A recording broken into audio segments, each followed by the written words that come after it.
Hi, this is Casey McCann at Eclectic Music, and today I'd like to talk about giving young children a strong technical foundation on the guitar. Basically, that means that we're going to help them play it as easily as possible because that's all technique is for, is to facilitate playing and make everything easier to do. Guitar does have a steep learning curve. It can be played by young children, but they just definitely have to pay attention to technique in order to be able to build on that. So, the first thing is making sure they have a good setup for practice at home and in their lesson or class. So they'll need a music stand, and it doesn't matter what kind of music stand, but working from music that's set on a tabletop or on a couch is not going to work. They definitely need a music stand.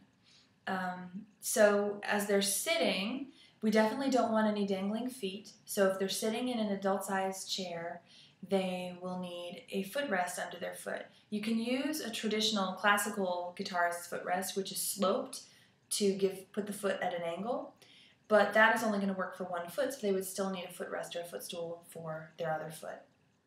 And you can also just use a regular footstool or footrest that will be used for both feet and that will have them both flat, but unless you're playing classical guitar, that is totally adequate. It's even better if they're sitting in a child-sized chair, and actually it's even better if they're sitting in a stool.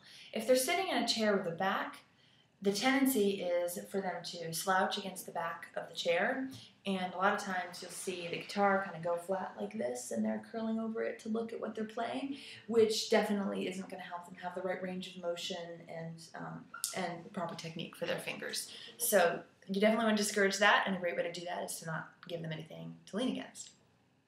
And sitting in a chair with arms is out of the question. It's really impossible, and it's going to result in a lot of banging and wear and tear on the guitar.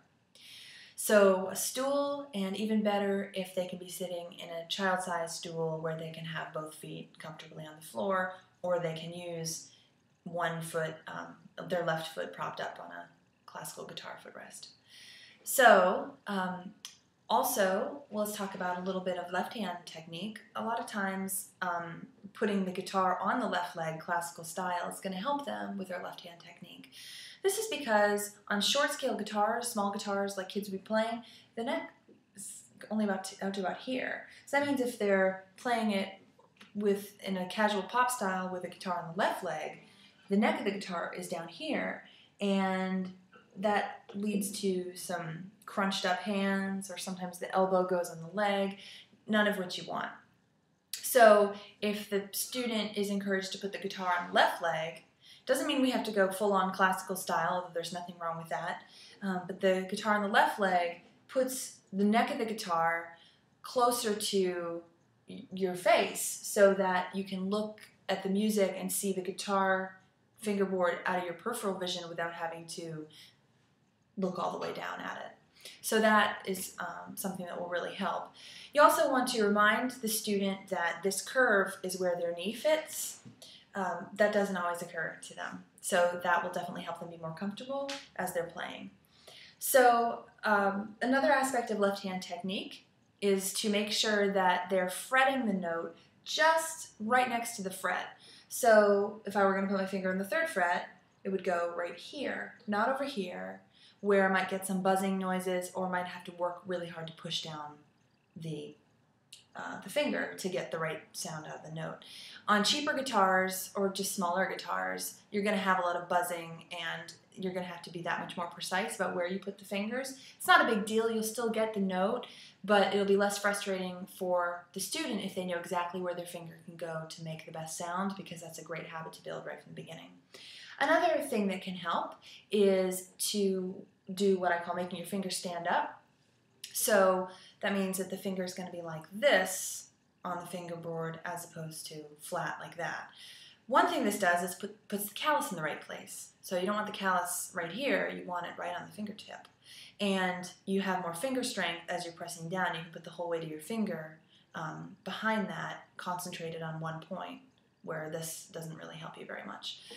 It also will help as you're playing chords to be able to make that finger stand up, because you won't be putting it on top of another string, which then won't be able to ring out. It'll be muted.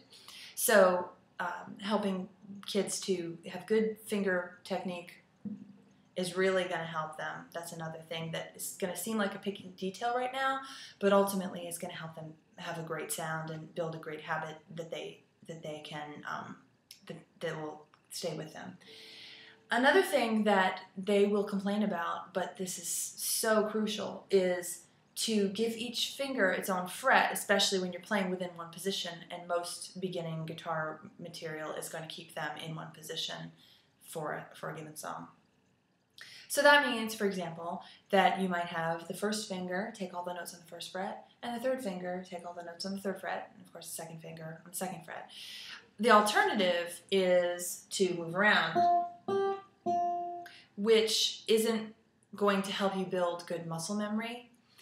The student is not going to get any better at the song. The song might get more familiar, but they're not going to get better at it until they can give each finger its own place, and then they can have each finger have its own job, and that will really help them build good muscle memory on a given song and from song to song. The other thing is, and this again seems like a really picky detail, but it makes such a difference, is that if they're playing a note, if they're going from one note to another note on the same string, going up, for instance, if I play from F to G, they leave the first finger that they played in the same place. This is for economy of motion. So the other alternative is to go like this, where is much more professional, it looks better, and it feels better once they get used to it. So that's going to help them to be really comfortable on the fingerboard within a short time, even within a couple lessons. Another thing you can look for is sometimes they'll be playing and they'll play the note, and to find the next one, they go all the way out here and back, and to encourage them to keep the fingers close to the fingerboard as possible. And as you're doing that, some of those other things that I mentioned will really help, such as keeping the finger down when you're playing another on the same string, or using firm fingertips. All of that helps them to get used to having the hand hover right over the strings instead of going really far away. So that's how they're going to get to where they can play something with fluency, and it'll sound streamlined much faster than if they're playing a note and then going off, and spending a lot of time trying to find the next note. It'll really help. And that's something that, even though these are relatively sophisticated techniques that aren't strictly necessary for them to be able to play these notes, it's really going to help them to be able to build a repertoire of songs much faster. So now let's talk about the right hand. You want to make sure that they're strumming across the sound hole, not over here, not over here. They're going to get the most resonant sound strumming right over the sound hole. And another thing is that there can be some tension in the right hand. Sometimes if they're working really hard to push down with the left hand, you're going to have and get some ugly sounds. A lot of the smaller scale guitars are really not going to stand up to that. You really need to be pretty gentle with them. And my dad used to say, it's like petting a cat. So that's how I learned how to do a nice strum. And so that can be really helpful to kids to kind of compare it to stroking a pet, where they're going to have a nice, gentle sound that's going to bring out the warm, resonant sound of the guitar, as opposed to a real brittle sound that's going to make everything not sound very good. So that another thing with the left hand is, you don't want the elbow back here. Sometimes you get some of this stuff going on, and you don't want it all the way over down here, which sometimes happens when there's small body size of the guitar. So right about here is probably right, and the strumming is going to happen in an arc going down as opposed to straight up and down like this. So this is a much more natural motion, and sometimes students can be encouraged to play in front of a mirror to get that, because they do intuitively know what it's supposed to look like. They just have to get that feeling for themselves. So thank you so much for watching, and I hope this has been helpful to you, whether you're a teacher of young students, or whether you're a parent with a young student, or maybe if you're a student yourself. Thank you so much, and if you have any questions, you can reach me at Casey, C-A-S-E-Y, at eclecticmusicatlanta.com. Thank you so much.